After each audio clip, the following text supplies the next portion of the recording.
Terima kasih karena memilih channel ini. Sebelum kita mulakan video ini, sila pertimbangkan untuk menekan butang like, share, dan subscribe, dan aktifkan butang lonceng Anda agar Anda sentiasa mendapat info-info percuma pada setiap hari dari channel kami. Dan tinggalkan komen Anda karena komen Anda amatlah dihargai.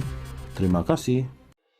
Bekas Perdana Menteri Datuk Seri Najib Razak tidak diberi layanan istimewa sebagai banduan, tegas peguamnya Tan Sri Muhammad Shafie Abdullah hari ini 26 September 2022. Ditanya mengenai dakwaan bahawa Najib diberi nama kod Merpati sebagai banduan dan beliau mendapat layanan istimewa sebagai banduan, Shafie menolak idea ini. Shafie mencadangkan bahawa perkataan Merpati boleh mempunyai makna pondan dengan alasan bahawa perkataan burung boleh digunakan untuk menggambarkan wanita tetapi bukan lelaki. Apa itu merpati?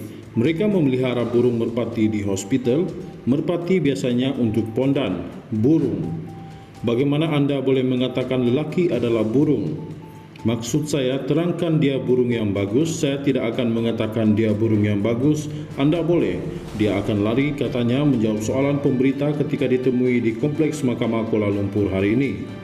Untuk rekod, pondan adalah istilah untuk transseksual. Mengenai dakwaan bahawa Najib menerima layanan istimewa sebagai banduan, Shafie menegaskan anak guamnya didakwa tidak diberikan bilik khusus untuk makan ketika rehat dalam prosiding mahkamah. Tidak, Anda akan terkejut jika dia istimewa. Mereka tidak langsung memberinya bilik di sini untuk dia duduk dan makan, katanya. Shafie juga menolak dakwaan bahawa Najib diberikan ward kelas pertama di Hospital Kuala Lumpur HKL atau Hospital Rehabilitasi Ceras HRC dengan mengatakan bahawa dia telah melawat anak guamnya dan ia hanyalah bilik hospital yang biasa. Tidak, bullshit. Sangat karut, ia adalah bilik standard untuk sesiapa yang memerlukan rawatan seperti itu dari penjara. Itulah yang mereka berikan kepadanya. Saya pergi, katanya menurut Melemel. Shafie berkata beliau sendiri mempunyai bilik hospital yang lebih baik ketika dirawat di Institut Jantung Negara IJN. Ditanya sama ada lawatan daripada keluarga mengikut prosedur biasa, Shafie menjawab, saya mahu berjumpa dengannya pada Sabtu dan Ahad kerana sebagai peguam sesuatu yang mendesak. Saya baru pulang dari Melbourne. Mereka berkata mereka tidak boleh memberikan pengecualian berkali-kali. Mereka berkata begitu. Itulah yang saya dapat daripada panduan lain. Jadi apakah keistimewaan yang saya tidak faham? Dalam menolak dakwaan bahawa Najib menerima layanan istimewa, Shafie menambah, tiada apa-apa mungkin makanannya kerana ulcer. Ya, mereka tidak boleh memberikannya makanan pedas. Mereka tidak boleh memberinya makanan berminyak. Ditanya sama ada Najib mendapat makanan luar, Shafie menafikannya dan berkata, tidak. Sebelum menambah bahawa keluarga pada hari ini pun tidak dibenarkan menyediakan makanan kepada Najib kerana keperluan untuk memantau pemakanannya berhubung syarat kesihatannya.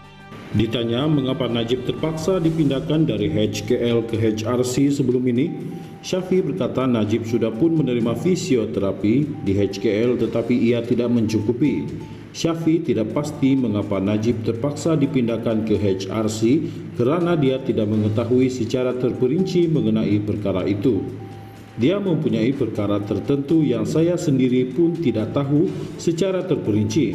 Dia mempunyai keadaan perubatan tertentu yang memerlukan dia melakukan fisioterapi yang mungkin berkaitan dengan keadaan sedia ada. Anda tahu dia mengalami masalah lutut, pembedahan besar semasa menjadi PM.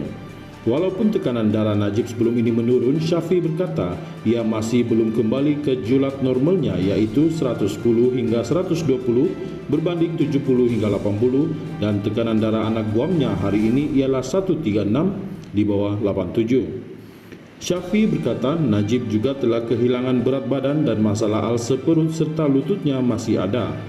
Selepas keluar dari hospital baru-baru ini, Najib Dilat memakai sut biru tua.